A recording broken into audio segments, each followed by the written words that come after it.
पाकिस्तान के वज़ीर-ए-आज़म साहब ये फैसला करते हैं कि वो जाएंगे और ये भी ऐलान कर दिया जाता है कि उनकी तुर्क सदर रजब तैयब एर्दोगान के साथ मुलाकात होगी। आप अंदाजा तो जाएंगे, लेकिन वापस जाने के लिए अगर कहा कि जी हमारे पास तो वापसी के लिए फ्यूल ही नहीं है, जहाज भी नहीं है, किराया भी नहीं है, तो है उसने इंडिया को दोस्त कहा है, दोस्त मुल्क। उसने इंडिया को थैंक्स किया टर्की ने और कहा है कि जनाब थैंक यू सो मच कि इतनी इमदाद जो है इंडिया की तरफ से वहां पर। इस वक्त तुर्किया को सिर्फ इमदाद की जरूरत है, सर्च एंड रेस्क्यू ऑपरेशन की जरूरत है, उसके लिए माहिरीन की जरूरत है। अब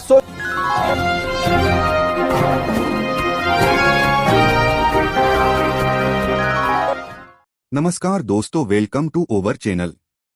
जैसा कि दोस्तों हाल ही में तुर्की और सीरिया में आए 7.8 तीव्रता के विनाशकारी भूकंप से मरने वालों की संख्या 8,000 पहुंच गई है। इस विनाशकारी भूकंप से हजारों इमारतें ध्वस्त हो गई हैं। बचाव और राहत कार्य जोरों पर है। दुनिया के तमाम देश इस समय तुर्की की मदद कर रहे हैं। अमेरिका, चीन और भारत भी मदद करने वाले देश में शामिल हैं। वहीं आर्थिक तंगी से जूझ रहे पाकिस्तान ने भी तुर्की की मदद की पेशकश की है, लेकिन तुर्की ने पाकिस्तान को लताड़ लगाते हुए कहा कि हमारे यहां आने की जरूरत नहीं है, हम बचाव और राहत कार्यों में व्यस्त हैं। इससे पाक में काफी चर्चाएं हो रही है। इसी पर आधारित इस वीडियो को देखते हैं। जय हिंद। पाकिस्तान के वज़ीर-ए-आज़म साहब ये फैसला करते हैं कि वो जाएंगे और ये भी ऐलान कर दिया जाता है कि उनकी तुर्क सदर रजब तैयब एर्दोगान के साथ मुलाकात होगी। आप अंदाज़ा लगाएं कि चलें इस बात को छोड़ दें कि वज़ीर-ए-आज़म शहबाज शरीफ पर क्या तनकीद होगी, लेकिन अगर तुर्क सदर रजब तैयब एर्दोगान एक ऐसे वक्त में जब उनके लोग मर रहे हैं और ज़ख्मी हालत में मौजूद हैं, एक रेस्क्यू एंड रिलीफ ऑपरेशन चल रहा है, तो क्या उनको ये सूट करता है कि वो अपने वक्त में से 1 या 2 घंटे निकालें और शहबाज शरीफ के साथ मुलाकात करें, शहबाज शरीफ को लेकर जाएं, उनको दौरा करवाएं। शहबाज शरीफ ने वहाँ पर क्या ऐसा करना है जो ये फैसला किया गया कि हम खुद जाएं। एक ऐसा मुल्क जो कि इस वक्त एक अपनी बदतरीन आफत से, कुदरती आफत से नबर्द आज़मा है। कुछ आदादो शुमार मैं आपके सामने रख दूं, फिर मैं आपको बताता हूँ how it is a miss carriage of diplomacy. ये काम होना है, इसी तरीके से होना है। आप क्या वहाँ पर आम लेने जा रहे हैं? आप डॉक्टर हैं, आप इंजीनियर हैं, आप स्ट्रक्चर्स को मूव करने की एबिलिटी रखते हैं कि आप वहाँ जाएंगे और अपने साथ कोई एक्सकेवेटर्स लेकर जाएंगे, ड्रिल मशीन लेकर जाएंगे, कटर्स लेकर जाएंगे और उनको काट कर मलबे तले दबे अफराद को वहाँ से निकालेंगे। तुर्किया में जो इस वक्त और शाम में ज़लज़ला आया है, उसके आप इमेजेस देखें अपने सामने। जब आप स्क्रीन उठाते हैं, आप सोशल मीडिया पर जाते हैं, इस वक्त वहाँ पर बदतरीन तबाही का आलम है। अभी तक जो बताया गया है कि 6,000 से ज़ायद अफराद जाँ बहक हो चुके हैं और आलमी इदारा सेहत ये कह रहा है कि ये जो तादाद है अमवात की, ये 20,000 से तजावुज़ कर सकती है। 20,000 से ज़ायद अफराद जो है वो लुक़मा अजल बन सकते हैं। मुमकिन तौर पर ये नंबर इससे भी ज़्यादा क्रॉस कर सकता है। तो जाएंगे, लेकिन वापस जाने के लिए अगर कहा कि जी हमारे पास तो वापसी के लिए फ्यूल ही नहीं है, जहाज भी नहीं है, किराया भी नहीं है, तो कहीं लेने के देने ना पड़ जाए। जी हाँ, मुझे लगता है कोई इसी तरह का सीन हुआ है, क्योंकि कहीं ऐसा तो नहीं उन्होंने ये क्लिप ना देख ली हो शहबाज शरीफ साहब की। मैं सऊदी अरब से होके आया हूँ, मैं यूएई की।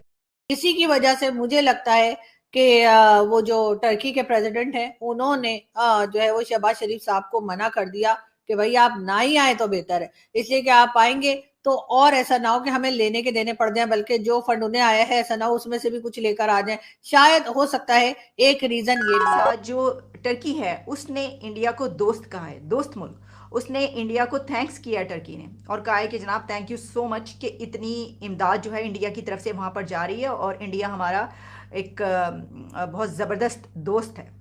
ये कहा है, फ्रेंडली कंट्री को उन्होंने इस तरीके से उसको खिताब किया है इंडिया को, और बहुत शुक्रिया अदा किया गया है टर्की की तरफ से। ठीक है, हमारी तो वैसे भी हम जिनके दोस्त होते हैं वो दुश्मन बन ही जाया करते हैं, तो हमारी दोस्तियां जो हैं। अच्छा, हमारे प्राइम मिनिस्टर ने पता नहीं क्या सोच के, मैं तो हैरान हूँ इस बात पर कि प्राइम मिनिस्टर ने क्या सोच के ये कहा कि मैं जा रहा हूँ वहाँ पे। यानी ऐसी उसमें कौन जाता है? कौन सा जो लीडर है वो ये सोचेगा कि वो इस वक्त टर्की जाए? तो टर्की वालों ने किया क्या? मैं देख रही थी, खबरें ही आ रही थी। पोस्टपोन तो जाहिर है उन्होंने ही किया है, लेकिन प्राइम मिनिस्टर खुद से पोस्टपोन क्यों करेंगे? उसको क्यों कहेंगे कि नहीं अब मैं नहीं जा रहा, जबकि वो तैयार थे और ऐलान कर दिया था। इसका मतलब है कि उस तरफ से जो है वो ये बात की जा रही है, ये रिपोर्ट हो रहा है कि उन्होंने कहा है कि भाई हम तो रेस्क्यू में मसरूफ़ हैं, हमारे पास तो जो है वो इस वक्त हालात ये हैं, तो आप यहाँ पर आकर आपको प्रोटोकॉल कौन देगा? आपकी जो हिफाजत है उसका जिम्मा। लेकिन ना उनकी भी कुछ रिस्पॉन्सिबिलिटीज़ है ना, वो एक और वो तो नहीं ले सकते यहाँ पे कोई आए और उसके साथ कोई मिसहैप हो जाए, तो उन्होंने मना कर दिया। तो ये बड़ी बेइज्जती की बात कि आपके मुल्क में अभी कुछ दिनों पहले 100-125 लोग लुकमा अजल बने हैं, अभी भी सैकड़ों जख्मी है। दहशतगर्दी का जिन बोतल से बाहर निकल चुका हुआ है, काबू में नहीं आ रहा आपके। उसके लिए एपीसी बुलाई गई थी, लेकिन हमने वो एपीसी कैंसिल कर दी। फिर आप लोग सोचेंगे और कहेंगे कि अली हैदर कैसी बातें कर रहा है, ताज़ियत ज्यादा जरूरी होती है। अब मैं आपको बताऊंगा कि इस मौके पे ताज़ियत जरूरी नहीं थी।